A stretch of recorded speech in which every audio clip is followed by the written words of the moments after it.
Hello, welcome back to another episode of the She Strong podcast. My name is Portia, and today's episode is Black Women Who Live, Finding Power and Purpose in Your Voice. And as you can see, I have a guest here with me today.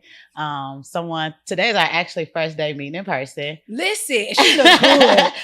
Girl, it's the body, it's the pink, it's the arms. Ooh, hey, flex on it. Thank you. And you look beautiful as well. Listen, I'm just trying to drip chocolate every day. Listen, I made sure I found one of my good wigs today just to be in your presence. No, the bust down, I had to lay it secure. I didn't put my band on before I got here. I'm like, Lord, please let the baby hairs lay down. You always look good, especially in the gym. To be able, the science behind it, you're going to have to give it to us about how you wear that bust down, keep it looking so good. Doing CrossFit at that.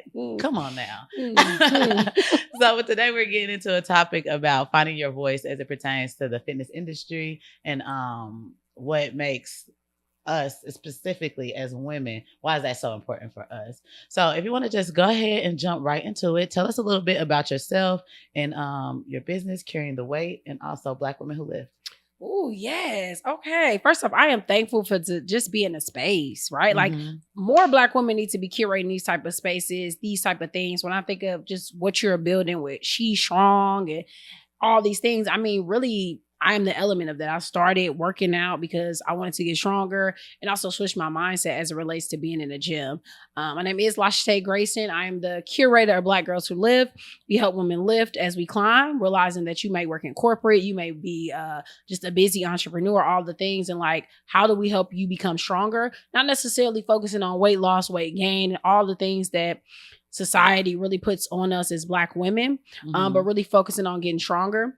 3 areas with Black Girls Who Live that we focus on: access, realizing that it's a lot of issues with access within our community. Absolutely. Being Black and brown, just marginalized identities within itself, from health, from wellness, to really getting those resources, or what the case may be, way past just high school gym class, like really getting you the information that you need. Then the community, when people look like you in different spaces, when people are lifting you up, and when people are working out, representation matters, and it's definitely key. And so really building a community for women to lift. A lot of women think that you got to do cardio. A lot of women think that you don't need to take protein shakes and all those different things because you're not aware. And so building that community for strong women. I love a woman that's lifting. I love a woman that's going to lift them weights. Hello. And then lastly, the education piece. It's a lot of lack of knowledge for the fitness community as it relates to how to properly lift weights, what nutrition you should be eating, all those different things. And so how do we get you education and the mental health standpoint as well? I serve on the board for Irvington Counseling Collective. Okay. Mental health clinic that focuses on help marginalized and BIPOC community. And so I really wanted people to get more education on how are we taking care of ourselves mentally, physically, and spiritually. And so those are kind of the pipelines as it comes to that. Outside of that, I am a professional speaker. I travel and speak to a lot of college students. I have university clients, but I started a business called Carrying the Weight. We help people feel renewed, revealed, and restored. Educational consulting firm. And so full time, I'm doing the education consulting and talking to people and developing training around equity, access, and really belonging. And so helping a lot of women feel seen. Body diversity is a big thing for me. I think a lot of people spend a lot of time focusing on skinny women or what does it seem to look a certain way. And so I've really been helping people kind of shift their mindset and some behaviors. And my biggest thing is learning to unlearn. And so I do a multitude of things, but all roads, I tell people I'm a human being on a journey to be better and to do better. And I do that spiritually, physically, and mentally in different outlets, whether it's education consulting, lifting in the gym, or chilling right here with someone like Portia and having conversations like this. But really, like I said, I do multiple things because I'm multifaceted. So I was like, okay, it's a lot, but lifting has really helped me manage all these things. Oh my goodness. First of all, there are so many things that you said that I wanted to, I'm not rude, so I'm just going to let you finish. But in my head, I'm like, yes, okay, I feel that. Right. And one of those things that you said, learning to unlearn. And I feel like for me, that has definitely been something that's always been present in my fitness journey and just my life. So many things that I feel like, because I started as an athlete. I played basketball. And so the way I went into and was introduced to fitness is a lot different than my journey I'm on today. And so I had to athletic girl. Yeah, I was one of naturally athletic, naturally really small, which is crazy because I got all these curves. It's getting body out. You know what I'm saying? But really, really, I was always real small. Really hard for me to put on weight. I always lift, like from high school on freshman year, I've lift. But the way I train now versus when I was in high school and now as a mother is so much different. What's some things that you unlearned and how have those things helped you in your journey? Oh, I think the first thing I talked about this is really learning to unlearn how to ask for help.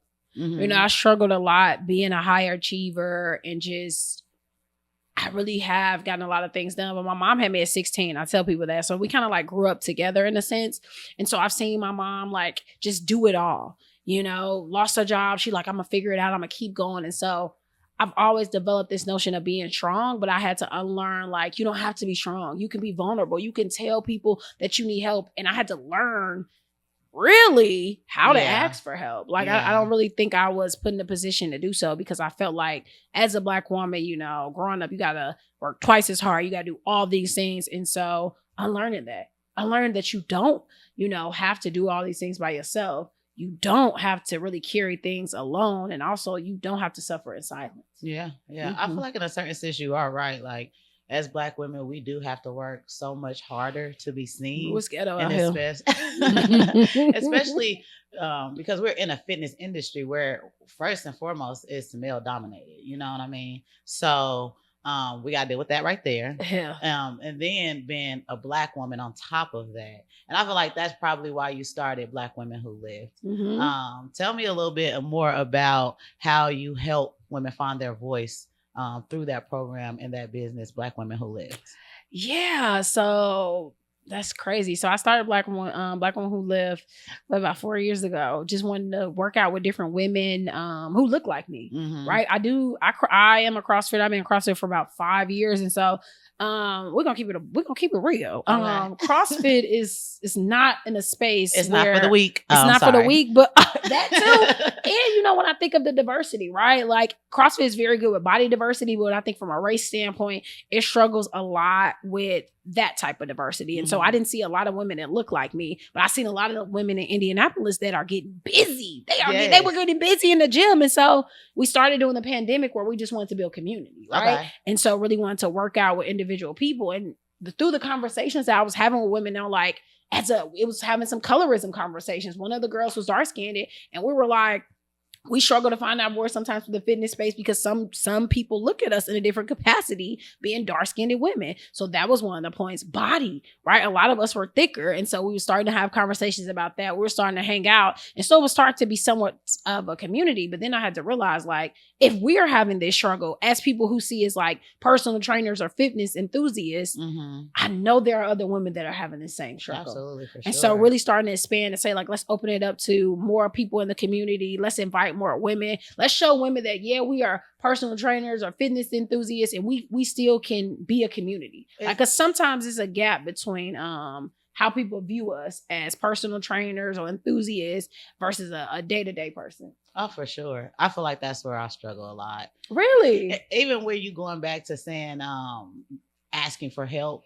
So for me, one of my things is I never came into this saying like, oh, I'm the expert and I know it down to the science. Now, don't get me wrong. Clock it. Right. I got my certifications. I study often. She said, I put in the work. Yeah, I put in the work. I definitely put in the work to perfect my craft, to understand my body and how science really can, how exercise really can help everyone, not just me, you know. So there's a bit of education that has to go into that for me to do this.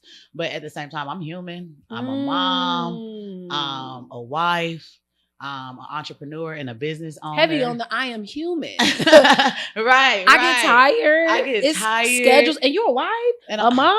Listen, baby, I barely struggle to get myself up. So I don't even know. I got 2, 6 and 3. So it's not like I have teenagers or anything. They still need a lot of hands-on attention and everything like that. So sometimes for me, when I'm having those moments of I'm thickums, you know what I'm saying? Listen. And I'm in spaces next to, I just did a workout with the beautiful Elise. That's a baddie. That's a baddie. Yes, that's a baddie. But it takes a certain level of confidence to be able to stand next to someone who does look like that. Because for most people, I think that she is like the ideal kind of physical, or like you know, she's muscular, she's slim.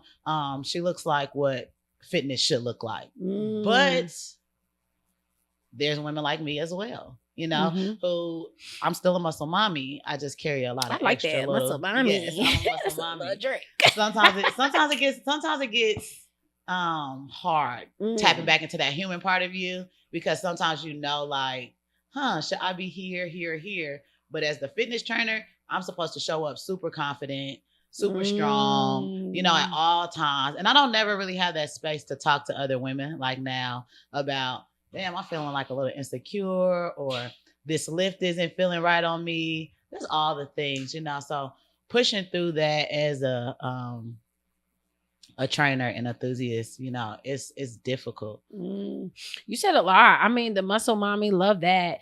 And also this notion of what society think that a fitness woman or person should look like. You know, I Googled, I'm working on some stuff for a session I have coming up, and Google what I put fitness or fit woman. First off, on Google, half of them. Yeah, let me hear what Google said. First off, half of them were not. I just looked up images, and half of them, the pictures that popped up instantly were skinny white women. So that was the first issue I had. Like, it wasn't enough diversity with that. And then the next thing, that when we did have women of color, it was a lot of muscular shaped women, because once again, that's what society thinks fit is. Right. And so I think even that's why I was so thankful to be a part of this situation, this brand that you are building now, because strong. Right? Strong looks so different. You can be strong physically, you know, and also, how are you feeling? I am in the best shape I've been in years. I can run. I can do a lot of different things. And I don't look the natural muscular build that what Google might think fit is. So like redefining honestly what fit is. And also, we got to stop body shaming people that are thicker. We got to stop body shaming bigger women that say they're not in shape. First off, I've had previous clients and people I have trained in the past are thick as ever and be getting it, like moving. And so that unlearning piece, I think as the world, we need to. A lot of times, I used to be a bigger woman, so I think our paths is a little bit different. And the way people treated me when I was bigger versus I'm this size now is completely different. And I have to ask myself and ask people, why? Why do we automatically look at bigger women and think like, oh, they're out of shape? Why do we automatically push so many different things to say like, oh, well, maybe you need to stop eating this. You need to stop doing this. Like, it is so many just different things. But going back to, like I said, with Google, that's what's out there. So when we think of like, you have a daughter, you have different people, like our babies, these people are looking at that and thinking, this is the example of what I should be. A skinny tone white woman. Oh no. You know what I'm saying? This is what I think. And then we got the other side of like, oh, maybe I should get my butt done. Maybe I should get this. I need to be thicker. I need to be bigger. But people don't even understand, centuries ago, Black women's bodies was shameful. You know, we was put in this thing is to just be displayed as something that's just like a circus. And so now is this notion of like, yes, it is an aspiration and acceptance for like the bodies, the hips and all those different things. But centuries ago, that was not the case. And so I think we just got a lot of work. We got a lot of work to do, but primarily, like I said, redefining what fit is. And really putting in this notion of being strong. Because when you're strong, you're feeling good. You're confident, right? Like you eating good, you in your bag, you in your glow, you in your soft girl era. You like all those things. And so I think you bring up a good point of like, what is the definition or how society views this to be fit and to have confidence. Like when I see you doing your kettlebell class, first off, the body be moving. I said, these girls are moving crazy. Like they are going. And to go that long for an hour, that is not easy to be moving that weight. And so I'm just like, she has to be strong. You know, she has to be all those things and you wearing the things. And for me, that's an attraction. Like I want to be in a space where like my body is accepted and also like someone is showing me like you can do it too. Right. Yes. I think we were just kind of talking about me working out with my kettlebell girls as opposed to me just sitting there and kind of instructing them, which I have tried to do, but and it did not work. But part of me being up there with my girls is leading by example, is showing them that, listen, if I can do it, you can do it. You know what I'm saying? I have been on, I would say, my fitness journey for about 2 years now, a little bit longer, but since I've had kids and gained weight and had to relearn my body, I've been on my journey for 2 years, and it seems like it has been a complete relearning of what my body is and capable of. That's good too. So every time I discover more and more what I can do, I'm so eager to bring it to class and show my girls and have them feel that same feeling, because like you said, strong is a mindset. And that's why I went with, I could have went with she fit, she this, or she fitness or whatever, but strong embodies like a whole lot of different things. You know what I mean? It can be from confidence, mindset, physically, obviously being strong, but just the way you approach life, I think in general. And I think that's why I am able to show up in this space as confident as I am, because I know, one, let's do a workout together. I can. And I'm moving. So you need to be moving. And you need to be moving. And I can keep up with the best of them. So I ain't worried about that. Whoever wants to hit me up for a workout, let's do it. Clock that T. Right. Clock that T. But I know even in times where I'm not as confident, I'm able to be next to a woman who can lift more than me and teach me something, because that's strong in itself, to be able to say to yourself that I'm going to not only support this woman, but also learn from this woman. I want to be around women like that. Yeah, hungry enough to grow, but humble enough to say, I still need to learn. That's really key. And also to give people their flowers. Like you mentioned, like I said, Elise, I mentioned other people as well, but like giving people their flowers to say, everybody puts in the work. Yeah. I tell people all the time, because there are smaller women that want to gain weight and all those different things. Everything is work. And you don't know a person's journey to be able to say, like, if you're going to judge them, what the case may be. But I like what you said about this notion of like, I still got stuff to learn. Yeah. Yeah, I definitely still have stuff to learn. Although I know I have something to offer to the world, to my clients on how to get there, I know that there are other people that have things to offer to me as well. And I love it when it comes from other women, because a lot of times they are able to give you that message or deliver that in a way that someone who may not be a woman, and specifically a Black woman, may not understand. Yeah. So I love the way that we have been able to connect in these spaces. Yeah. I think the connection piece is really the key, but also like just your journey within itself. I think a lot of people don't understand, like, you as a person that juggle multiple things and like saying, I still need to learn. I think specifically in the fitness industry for women, Indy is booming with some dope fitness women. They are. Like, we coming together a lot more and doing a lot of different things, but I think people don't realize too, like, everyone has their own thing on their plate. Yeah. And so everybody's like, unity, unity, unity. Unity takes work. Unity takes time. And also it's not just like, let's just get up and go. Like, unity really takes this notion of self-awareness. And I think people don't talk about that, like self-awareness of the space, self-awareness of what that person might be going through and experiencing. And so when we coming together, even like I said, Black girls who live, or even like your class with Kelabellas, it's like a space, really being mindful of those type of space. But I really think Indy is on the come up with the women that are killing the fitness game. We are. Like I said, I feel like I'm a newbie because I'm 2 years into it, like as far as like the training that I've been doing. But before I decided to do private training, because I was at LA Fitness first. Okay. And so LA girl. Yeah, I was at LA Fitness for a while. And I come from commercial gyms. So when I decided to go into like private training and things like that, I kind of did my research because I wanted to know what can I offer my area and what gaps can I fill that may not be there, or what gaps can I fill that may be there. You know what I'm trying to say. No, I'll pick it up. Right, I got you. Anyway, but as I was researching, I came across some beautiful women putting in work. Like, you look at Atlanta and Houston. They be going crazy, but we do have it here. We just haven't really came together and being like, okay, this is this get like, I love that we're starting to collaborate with different classes. I think my biggest thing is I tell people, and I said this on a call with some fitness women, I'm not out here trying to compete with anyone because I know what God has for me is for me. And God not going to let the best thing slip me by. He's not going to take the best thing away from me. If he took it away, that means the best is yet to come. Amen. And so being in a space where it's just like, I'm not competing. Yeah. I'm trying to help you. It's some things that, I can pour into you, but also you might can pour into me. And so when we get to that mindset, I'm a girl's girl for sure, but also I understand the work that I had to put in for myself to be a girl's girl. I have to realize like, okay, sis, you hate it. Yeah. You hate it. Like, and I think we don't talk about that in the sis, you hate it. You're like, hating. You're being a mad. hater. Like, you're being a hater. Reassess that and come back and cheer her on because you know you were hating. But I had to do that to myself and be like, because I'd be quick to be like, girl, you edited. I swear. No, look. Yeah. Hate it. There was one point in time, especially after, I don't know if it was after my daughter or after I had my son. But one point, I had to really take myself off of social media.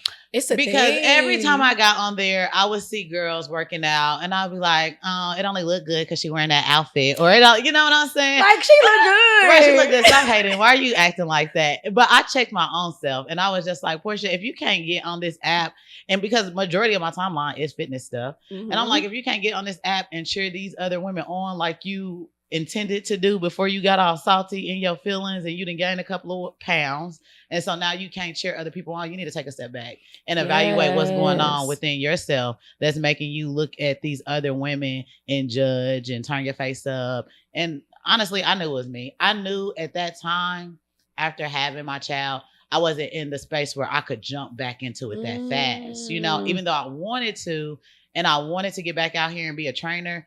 My body didn't look like a trainer. So that always was. Wait a minute. Because okay, we got to pause because I be feeling a way when people say people's body don't look like a trainer. I'm 50-50 on this conversation because your back should not be that big for all this time. But pineapples. Wait a minute. Right. Wait. Listen. No, let's take a step back. Okay. Your back might be big, but you might can really help someone be a better, performer in the gym, far as with the weights, far as with the knowledge. Like, I think it's different type of things that you can, do. When I think of, I'll go back to CrossFit. Some of the women at CrossFit don't have, I guess, what society think the best physique is, but I can tell you they can coach you through how to do it clean like no other person. They can actually teach you how to do proper form, and they can actually build you up to gain muscle and not be in the best shape for them because they have the knowledge. They just don't have the, I guess, I wouldn't even say the discipline because it might not be their aspirations to look like that. So let me say this. Okay, what you got? Let me say this. It depends. That's why I sound 50-50 because if I'm looking at your lifestyle and if you are someone that's in the gym like powerlifters, some powerlifters, they're big. Like, you know what I'm saying? And to me, they're not necessarily all cut and muscular big. You can tell they got some muscle on them, but they got some fat on them too. You know what I'm saying? Or sumo wrestlers. They active though, they're strong. And so I do understand that they have value. But if you're that trainer who was a high school basketball superstar in 12th grade and you're leaning on that the whole time. You riding that way. I feel like it's a contradiction because I feel like fitness isn't only about what you can do in the gym, but it's about building up confidence. It's about living a healthy life, in totality, basically. And if you're not doing that, if you're going home throwing back Twinkies and sleeping all day, your metabolism messed up. You got acne. I mean, you can have maybe one Twinkie. You can have one Twinkie. I was thinking that, it depends on how many Twinkies, but I agree with you. But at the same time, it's just a mindset that we are living in with society. Like, I think with the weight loss, right? A lot of people are like, well, why are you a weight loss? Not me, but like weight loss trainer and you ain't losing no weight. Well, maybe since I'm good with the weight that I have. No, I feel that for sure. But I can see how you be one foot in, one foot out. Yeah, because there's people who always try to push me to be at a certain physique or look or something. I'm like, I want that. Like, I'm not trying to do that. You got to tell them touch their nose. Right. Because you in somebody else's business. You in my business. You in my business. Right. I don't want that. So that's why I say I'm 50-50. But even like I was talking to one of my friends about like the Lizzo movement. That's what I call it, the Lizzo movement. Because I need that Lizzo confidence. That girl was popping it. Like, I need to come outside with that thong on and just be like, I'm here. I love the confidence, but is it real? And if you have if you have that much confidence, but you know what? All her dancers that she have, They can dance longer than I can. You can tell the endurance is Be there. Be moving. So I understand. Because I love a little jiggle. I ain't gonna lie. I do. I like a little jiggle. I mean, I like a little softness. You know, the muscles be cool. But as long as I'm still a little squishy. When you are over 300 pounds and your body fat percentage is over 40%, which we know, especially a lot of women, when you carry it in that midsection area, that's where a lot of your major organs are. That's where a lot of things are going on and occurring. It's a good indicator of your total health. You know, your body fat percentage is up. You don't have any muscle.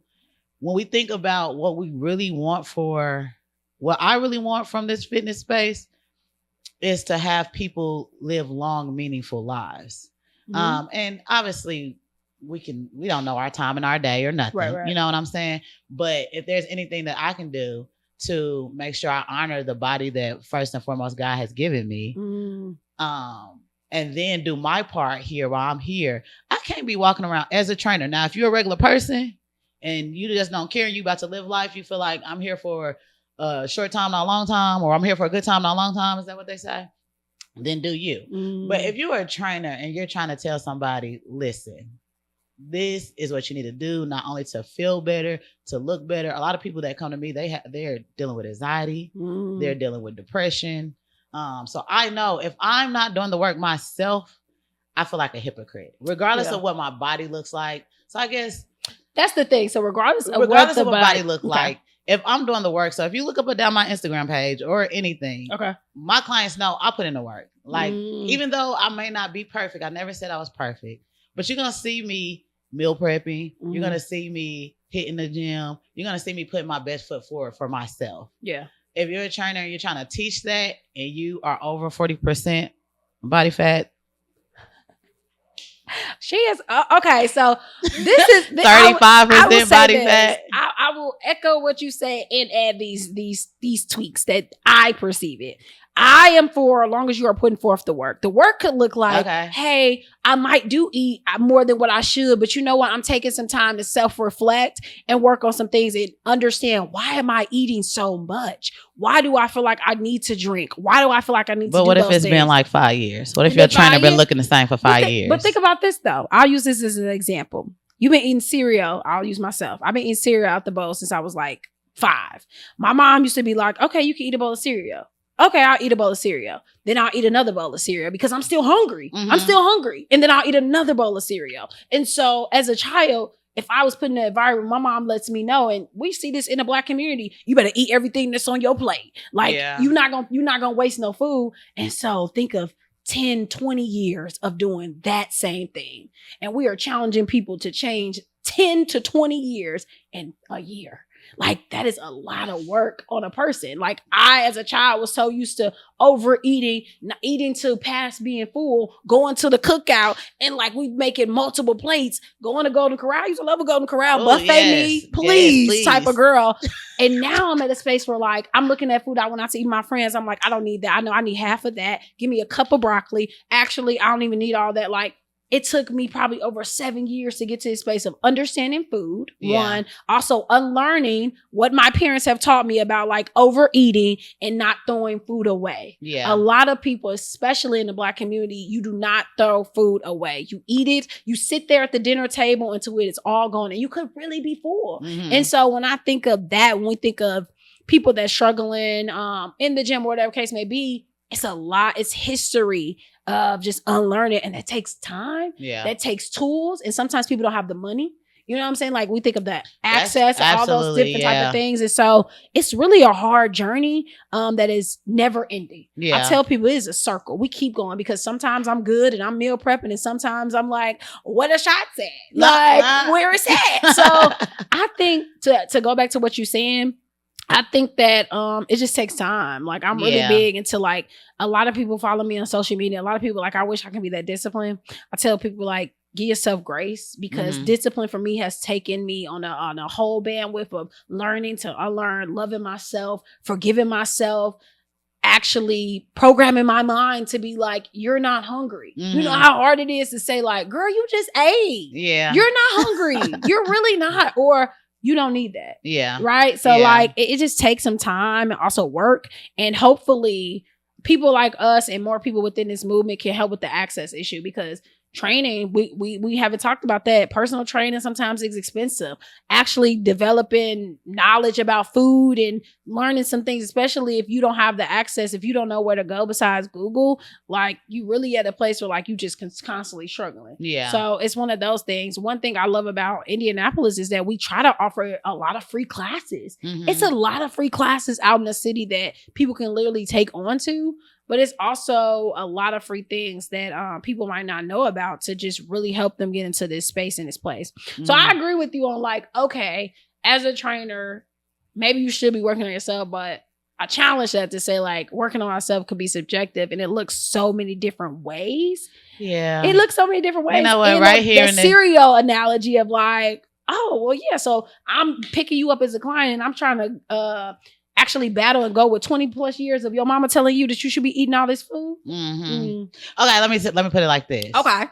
If you had a pastor, you was going to that church, right? But you seen that pastor in the club every, he just like, my mama, she was a club owner. I grew up, all my friends, I'm working on it though. But he shows up every Sunday. How would you feel about seeing that pastor every time? Do you feel like, I might want to go with a pastor who God has already brought him to that place and now he can show me? No, because I'm a challenge again because it's subjective. That pastor might be not showing me exactly what he is doing. It could look like that pastor is all the way together, but they could be doing some things that's like really problematic. And for me, from a spiritual standpoint, I think that yes, it is the minister's job that I am following to kind of help me and keep me on the same path. But it's my job to do the self-work, to really read my Bible and to get my own relationship with God. Because as humans, we are sinners and like we mess up. I don't think that like, I'd be like, oh, well, maybe I should be following the pastor that's in the club, but also I'm more of like, especially with ministry, it's kind of hard because I don't know what's going on behind closed doors. And so I'm really like, okay, how do I find the word for myself? How do I do things for myself? Similar to us as trainers. They see us doing one thing. You might see us post that we're working out. You might see us X, Y, and Z. I might maintain my body well, but I could be eating terribly. I could be really doing some terrible things that you don't know. So a lot of this stuff I think could be very subjective, but I do feel like what you're making a point with is how do I want a leader to look like and how do I want a leader to actually be? And I think it's some things that, physical, if I am looking for a trainer, I'm like, okay, how do they, physically look? But also I am at a space where like, what's the results that you're getting? Yeah. I don't really care anymore too of like, oh, you might look you might look great, but if you're not giving me the results and I don't see a diversity pool of your clients, it doesn't matter to me. If you're not actually providing me with a meal plan that is substantial for me and my goals, it really doesn't matter to me that you look good because what you're doing for yourself, you could have been doing your whole life. Yeah, that's a great point because I always say that there are trainers who hide behind their physique. As far as you can have a nice body, but and they provide no substance. And that's substance. No tea, no shade. Right. Clock it. No tea, no shade. But I think this is a good platform to even say, like, if I was looking for a trainer, which I have, and I've invested into people, I'm looking for substance. I'm looking for results. And I'm also looking for the care that you're going to give me as a client. And I think people don't know that. People don't know to ask the questions of like, I am this body type, or like, can you tell me clients that you have worked with to get fat loss versus, weight loss? I'm really working on decreasing my body fat percentage. That look different than just burning pounds off, getting pounds off the scale. I'm asking like, I want to build my muscle in my legs. So can you show me clients that you have built muscles in their legs or clients that look like me? What does nutrition look like for support for someone like me? Like, are you consistently checking in? Are you macros based? Are you providing me with some type of education? A lot of times people are just training people. I'm no tea, no shade. They just training people and not giving people substance. And as a community, we don't know what to ask for. So we're taking what we can get. If I give you a plate and I say, this is great and it looks good and you think this is quality, and then you look at the person next to me and you're like, wait, I want that. Yeah, she got a roll on her plate. You didn't ask for that, but you didn't know to ask for that. Right. Either. That's true. That's true. Okay. I think what I've learned here today is that is that, you know what, I'm being a little judgy, and the same thing that I always, have problems with myself is like being a thicker woman, being heavier. I'm not even gonna call myself heavy. Let's not do that. Juicy. I told y'all ain't nothing wrong with being juicy. Because I'm gonna have a little juice. I'm gonna have a little squeeze. Yeah. Look. And that's how I want it. But there might be a client who comes in and they want to be, and I do train smaller clients and everything. So you can't necessarily judge a trainer by their physique. I think it's the whole package and what everything looks like. I think it's shameful for trainers to take money out here knowing how hard it is, especially for us to get into this space already and lead them down a path of bullcrap. Like, well, I think you make a good point. And I mean, a lot of people think so. I'll even put this on the air too. So I was taking clients at a point in time. And then I had to get to a space where like I stopped. Like I stopped because of what you just said. Not even just taking money. I'm speaking. I still work a full-time job. I still have Black girls who live. I don't have the capacity right now to really invest into people how I want. I have the capacity to have classes. I have the capacity to provide the education, but I had to reassess that because one, I don't want to be under someone's like care for someone and I'm not doing it diligently to do the right thing. Yeah. I am half-assing what am I putting in. And so as a businesswoman, I, from a value standpoint, could never do that. And I think more personal trainers and fitness enthusiasts, people, we need to look at that. So what you just said was a key point of like, hey, I took a step back. I'll refer people out. And that was a lot for me to do, to be like, hey, you know what? You don't have a capacity to really give this what it needs to. Yeah. And these women are vulnerable to give you money and all these different things. So like, if you're not going to do it fully how it needs to be done, let's take a step back and reassess what does impact look like for you on a different level besides just personal training. And a lot of people don't look at it from that standpoint, but that's what I had to go through over these past months. Absolutely. I feel like that's kind of where I'm at as well. Like I take clients, but it gets to a certain point where I know this amount of clientele is too much because I'm not going to be able to give everybody the attention they need.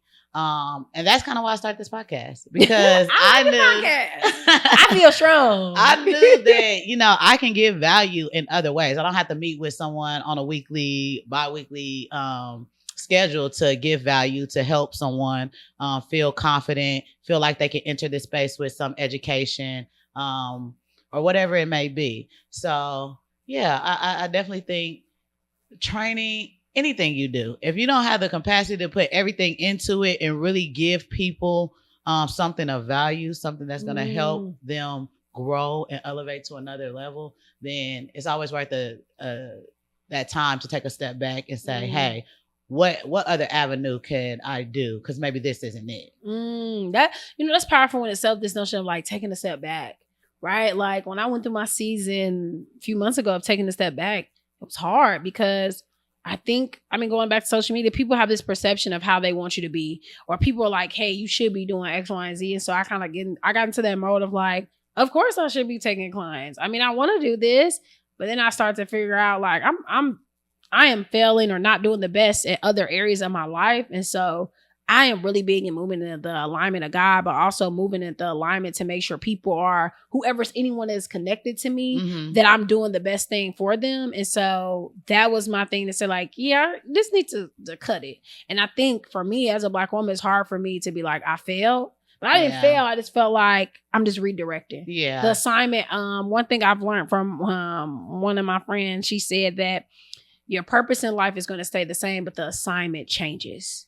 The purpose stays the same, but each assignment gets you closer and closer to your assignment. And Pastor Alex, she had said that, and I was just like, that's a nugget. That's a gem right there. And so I just think about just my assignment. Like it's different. I'm speaking, I got Black girls who live, but like it directs me to helping women just in different avenues. And I think that's the same thing with Kelabellas. It's like, it's connecting you to help so many different women in different avenues. I love it. I love the vibes. I feel like that before anything, like the workout gonna be good, of course. I gotta come to a class. You gotta come to a class. I do. I gotta come to a class. Love the vibes. Okay. So we done discussed a lot. We had a lot of tea. Let me go ahead and talk about how they can find you if they want to book you or anything like that. Go ahead and let them know how they can connect with you. I feel like Kim Possible. Call me, beat me. Okay, I'm done. I'm done. But follow me on social media. First, I got two different websites. So let's go there. blackgirlswholive.com. literally blackgirlswholive.com. And easy, then very easy we to have find. carryingtheweight.org. So those are different avenues you can follow me as well. My social media, Lashata.Marie, not Latasha, because y'all be trying it. Lashata.Marie. And then Black Girls Who Live, BLK. Like the dating app. No, okay. Black Girls Who Live on social media and carrying the way. All the things is the same way. And also DM me. I am one of the people you see me out in public speak. Ask Jump me a question. in the DMs. Not like that. Now, I was about to say. Not jump in the DMs like that. We're talking business. Business. Don't be doing too much. The girlies, not the guys. Right, I mean, the guys could jump in, but I ain't looking like that. All right. But jump in my DMs. If you see me out in public, I am really big on like just speak or ask me a question. But yeah, that's pretty much it. I ain't put my number out here. Okay. And then one last question before we get out of here. If you could do something different along your path, if you could start all over today, with getting into fitness and in this space, what would be something different that you would do? I would spend more time probably taking care of myself. The different thing I do now, I think I jumped into it after a while, but really I would probably seek out counseling therapy way earlier. I started to go to therapy in graduate school. And so that was the first time I really kind of got help. I wish I would have took more advantage when I was younger. Just like, hey, something is wrong. To really kind of reassess that. I wish I would have honestly had better conversations with my mom and my family. When I was younger, a lot of them made me feel a way about how I looked. And I don't think that's something we talk about. They made me feel a way about me being a thicker person. I was my mom is a smaller frame. And so like being teased from my family or, even though they were giving me half of the food, which is whatever as a kid, you don't know. And so I wish I would have had the courage to face some of those battles then, because they would have helped me a lot along the way. If I can speak up and talk to my family, maybe I can speak up when people are saying things problematic to me, or maybe I can treat myself better. And so those are the two things, really doing some self-work on myself and getting my confidence up more, and then going back and having some conversations with my family to say like, hey, some of these things have hurt me, or all those things. So yeah, I think that would have helped me out. But everything happens in the right time and for a reason. But if I could, I would spend more time with that. Absolutely. Do you feel like those are some things that you've conquered through, being in the gym and just working on yourself in general? Yes. Being in the gym, when I'm lifting heavy, when I'm putting that stuff on, I've developed a strength that I never thought I had. I didn't know I could pick. You said you was an athlete. I was not. I barely did good. I was the kid in gym class that got picked last to be on the team. Aww. You know what I'm saying? So like for me, shame on them. Don't do her. Like, because now they wishing they right. They want to book you. We do, but right, we ain't gonna talk about that. Book her now. But so coming from that now to when I go to CrossFit, they tell us that everyone's an athlete. The language that they speak to us is totally different versus when I was going to work out at other gyms. It's like, oh, you're not there yet. Oh, no, it's no limits. Like if you want to push yourself to that capacity, you can. And so my mindset is totally different lifting. And that helps me in my career. Like if I want to push myself to the ceiling, I actually can. I'm okay with going into spaces and people don't look like me because I've developed a strength of like, hey, I can lift weights. I can take care of myself. I've already did the hard work. So this is light work to someone like me. So I do think that what I've done in the gym has correlated to my life on so many different levels, but most importantly, when it comes to the weights. Thank you. Thank you so much for sharing your story, sharing your advice, your input on just how we can thrive in this space. Thank you for creating Black Women Who Lift and providing a space for us women, specifically Black women. Now, is other non-Black people okay with coming to events and different things like that? I'm glad you asked that question. Okay. Because I know that that's something that people will ask.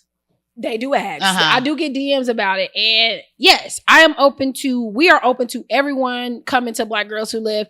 Allyship is real. Supporting the movement is real. We need other women. Let's be very clear. We need other women in different spaces to lift us up as we climb, because the climb can be hard. And so I need that person that may not look like me to be speaking up in different spaces. I need that person to be at my events so they can realize like, hey, our gym is problematic. Our commercial gyms are not being advertised or not being supported to this group over here that I'm seeing. So yes, they are welcome, but understand the space. space, that it was curated by a Black woman for Black women, but we need people to help us in that movement, all necessarily women. The space is really not open for men. Sorry, but it's really not open for men, but it is open to all identities or any female identified woman to come into the space, because that climb takes work, and it takes work not just from people that look like me, but from people who don't look like me.